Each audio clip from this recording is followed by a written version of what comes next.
This series of videos has been developed to provide guidance to grant recipients on how to request reimbursement for CDFA's Alternative Manure Management Program. These are intended to cover the basic concepts and may not address all situations.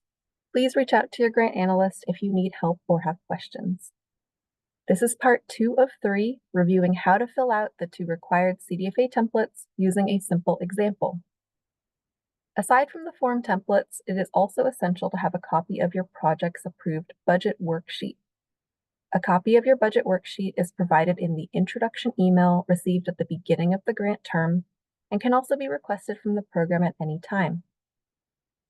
Your budget worksheet may have undergone some minor updates or cleanup during the pre-project phase, so please reference the final approved version supplied in your introduction email rather than the one that was submitted as part of your grant application.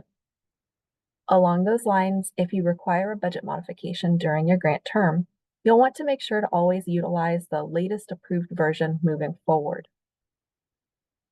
The budget worksheet is the spreadsheet with your main project components and costs allocated into different categories: supplies, equipment, labor, other, and cost share.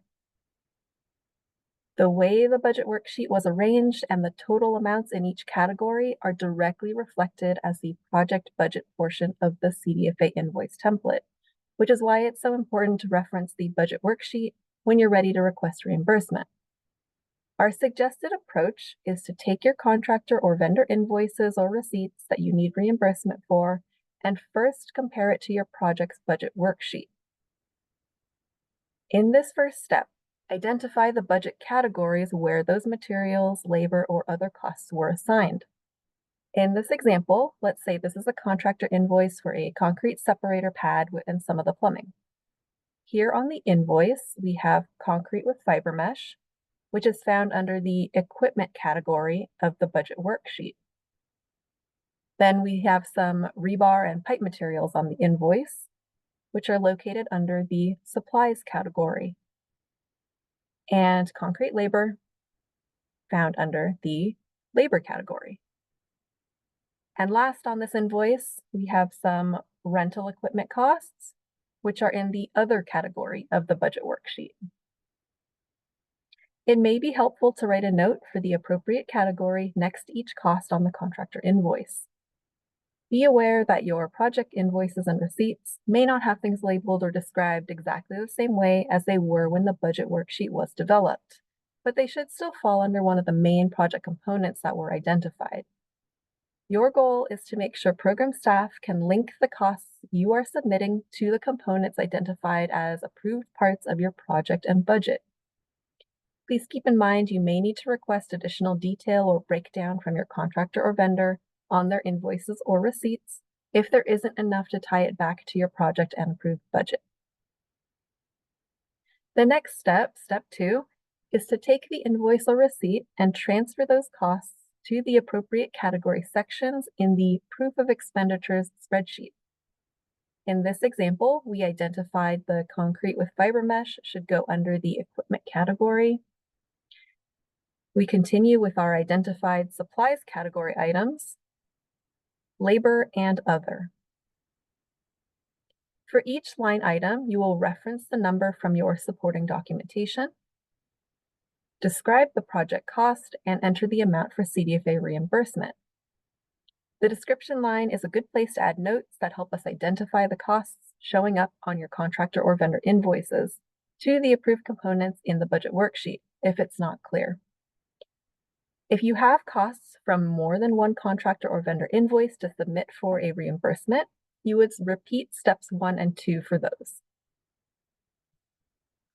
Step 3. Once you have a completed proof of expenditures, each category has an automatically calculated subtotal. These subtotals can now be transferred to the amount requested column in the CDFA invoice template.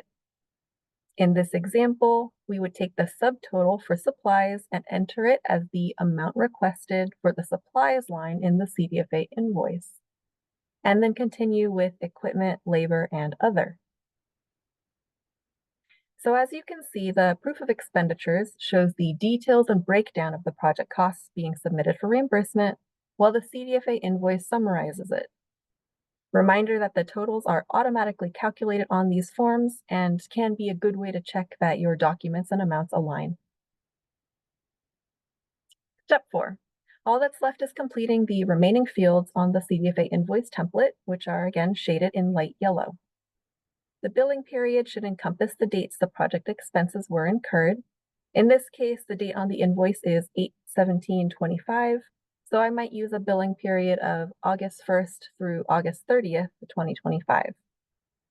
The invoice date could be September 1st, 2025 or after, depending on when the invoice to CDFA is being prepared, but it should be outside of and after the billing period.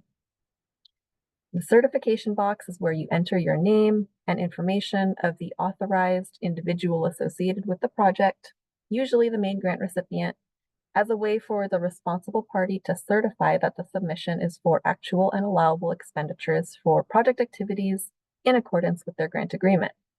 Reminder that an ink or digital signature is not required for this form.